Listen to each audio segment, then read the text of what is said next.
Our videos for today, tamang food trip na naman. Flex lang natin, no? Yan nga pala masarap na yakiniku dito sa Oita. At syempre, kumain kami dyan. At salamat nga pala sa nag-sponsor. Talaga naman susulitin natin to dahil minsan lang tayo makakain nito. Siguro sa isang buwan, mga 3 beses. At pagkatapos namin kumain, naglaro muna ang mga kiddos.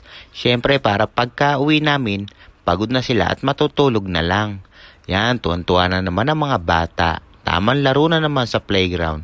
Kasi dito sa Yakinikuan na pinuntahan namin, habang nagwe-waiting ka dito, kapag nagpa-reserve ka, pwede ka mag-waiting dito para hindi mainip ang mga bata. At syempre, sinusulit na rin namin ang pagbabakasyon namin dito sa Oita.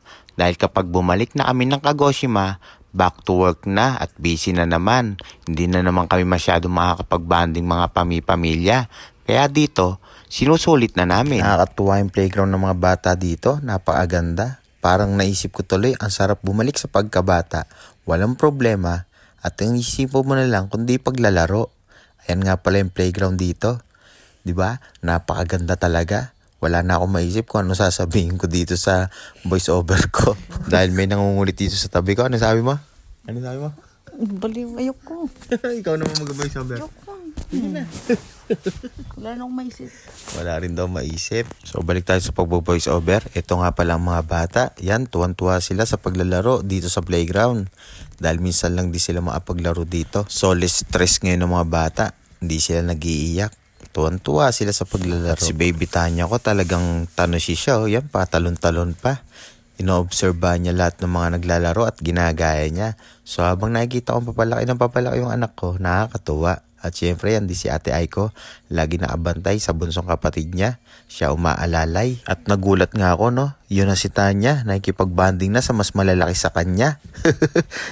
Talagang ganado siya makipaglaro, oh. Kahit hindi niya pa kaya yung mga ginagawa ng ibang malalaking kalaro niya. At ito yung last video natin, no, naisingit ko lang. Yan pala, may pulutan tayong toko at baboy. At meron ditong beer dispenser na nabili nila sa 2nd Street. Kaya tuwan-tuwa yung isa dahil ginawa nilang laruan yan, no? At kapag niya ka kumuha ng beer mo, para ka na rin nakainom ng Nama beer. Ayan, no? Yan yung isa, oh. Tuwan-tuwa siya dyan. At kumuha na po ako ng beer. Ito na yan. Titikman ko yan kung anong lasa. Parang lasing ka naman mag-voice over. Ngayon tinikman ko at mukha namang lasang beer. Tapos, ko naman. Kumain ka pa ng pulutan dyan, ha? Ulam ko yan. Ulam niya daw yun. Ang pulutan ginawang ulam. Tuwan-tuwa siya. Okay daw. Sarap daw ng gawa nating pulutan, eh. At syempre, ang mga bata, kumain din, no? Ng pizza. Yan. Galing nga pala yan sa Domino's Pizza.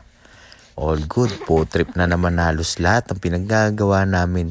Tignan ko lang sa loob ng isang buwan baka manaba na kami. At habang nagbo-voice over kami, eto naglalaro yung mag-iina ko. Kaya naririnig nyo sa background, di ba? Ayan. Hello, Tanya.